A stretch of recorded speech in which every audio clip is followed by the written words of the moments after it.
Recently, the Builder's Apprentice was added into the game, and it was revealed that it would cost 6,500 gems to max out. And that reminded me of the insane price from the Goblin Builder, which then really made me think about gems inside the game. I mean, these are really like the most valuable currency, and over time, the functions and purpose and overall economy of the gems has also changed quite a bit in many ways. And today, we're just going to see how the gems have really changed over all these years, since it is honestly really interesting and there's a lot of stuff that you would just never even think about. So let's just get right into it. First up, let's look at how gems really worked back around when Clash of Clans first came out and what they were even useful for. Back then, there were only 3 ways of getting gems. You either had to buy them with real money, complete various achievements, or just remove obstacles around your base and hope to get a few gems here and there. And as for the whole purpose of gems, well, it was really just only for progression. You could either use them to purchase more builders, which was the main use case of the gems, or you could use the gems to buy resources instead of waiting to get them from your collectors or going and attacking other people. And the final use case of the gems was to just speed up time, whether this be to train your army or finish any sort of upgrade. So, I mean, overall, the gems were like any basic premium currency that existed in any game, except that I guess it was unique in the way that you could get some gems for free. And if you zoom out a bit and look at it from a wider angle, the gems were really also the only thing that you could actually buy in the game, meaning gem purchases were the primary way that Supercell was even making money off of the game. So getting people to purchase the gems was a pretty important thing, since otherwise they would be losing money by running the game, which is something that no company wants. So that is really why you were always faced with 2 decisions at any time. You either wait a certain amount of time for something to finish, or you go and spend a certain amount of gems to get it done instantly. Plus, you also had the builder huts, which really would be the main thing people spend gems on, as a lot of people could justify spending some money to buy a builder hut that they will keep forever that would also help make progression faster. So overall, in the earlier days of the game, the gems behaved as a pretty standard premium currency, and they only helped you to progress in the game, and they were also the main income for Supercell. And in my personal opinion, I'd say things were fairly priced when it came to the gems, and there really were no complaints about them because the gems weren't like pay to win in any way, as you would only get paired up with people at a similar level to you, so you may actually be worse off by spending a lot of gems because you obviously wouldn't be as experienced as the people that got to the higher levels without spending a lot of gems. But either way, it is still a pretty solo game, and you spending gems doesn't really affect anyone. So now let's get forward to today and let's see exactly what has changed with the gems and how the Builder's Apprentice ends up fitting into all of this.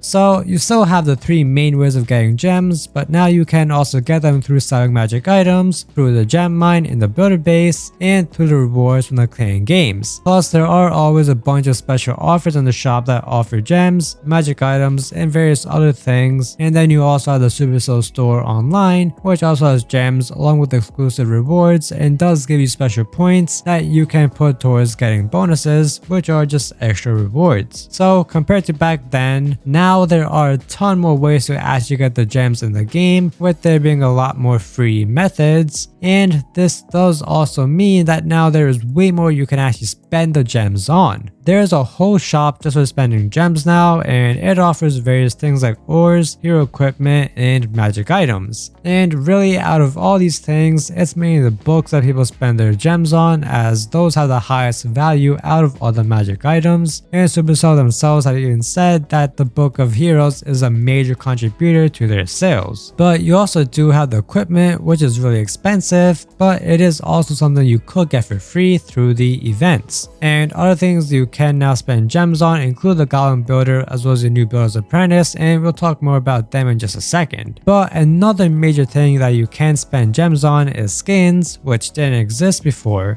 And these skins can vary a lot, with them costing a couple of different things, but one of those things is gems. And you also can get skins for free through things like giveaways, and if we hit 30k subs before July July, then I'll be doing a massive giveaway for a bunch of skins on my Twitter page, so make sure to drop a sub if you want a chance to win. But the final thing we need to really look at is the fact that gems aren't like the only source of revenue for the game anymore. First, you had the introduction of the Gold Pass a few years ago, and this would cost money and gave you a bunch of extra stuff as well as boosts to help you progress faster. And overall, it was definitely worth the price, and this will lead to a lot of people buying it, and this has now become a source of recurring revenue for Clash of Clans as they now get people buying it every month. And this is also something that people who would never buy gems would actually buy because of the insane value.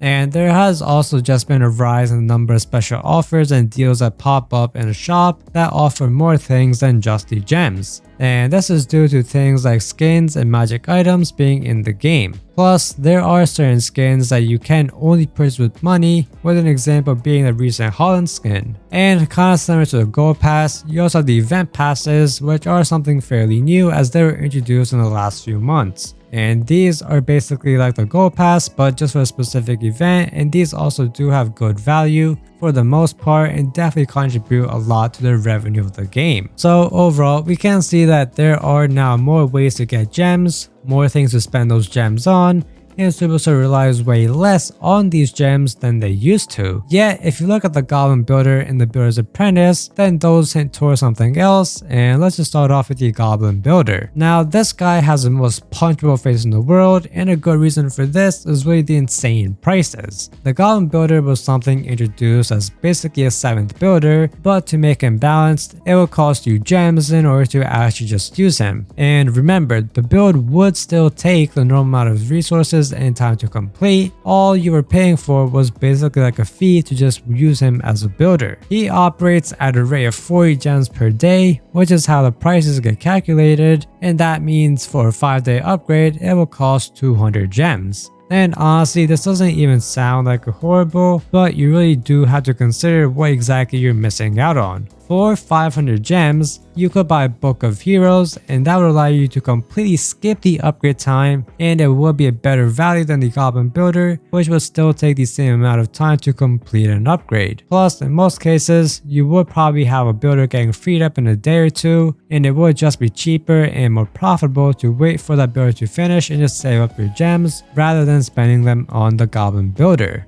Plus, the Goblin Builder would also gain the ability to help in the laboratory by upgrading something simultaneously with your normal upgrade, and while this one was definitely more valuable as you only have one lab compared with 6 builders, the price still really didn't make sense because chances are you only use a handful of troops and spells, so you probably would have maxed them out first, and all other upgrades are done just for the sake of upgrading troops to help max out. And overall, the Goblin Builder was just seen as largely unhelpful. It was kind of like a waste of gems that Supercell was trying to get you to fall into. However, as of recently, we also now have the Builder's Apprentice, which also costs gems. He costs 500 gems in order to just place him down, and then after that costs 6,000 gems in total to max out, which is a lot. What this guy does is just speed up the building for 1 hour every day, and the higher level he is, the more efficient he gets. And the thing about the Builder's Apprentice is that he is like the normal builder hut in that you just have to pay once and you can use an infinite number of times, unlike the Goblin Builder who you pay upon each use. And obviously the price tag of the Builder's Apprentice is insane, but if you really think about it, after the course of about a year or so for an average player,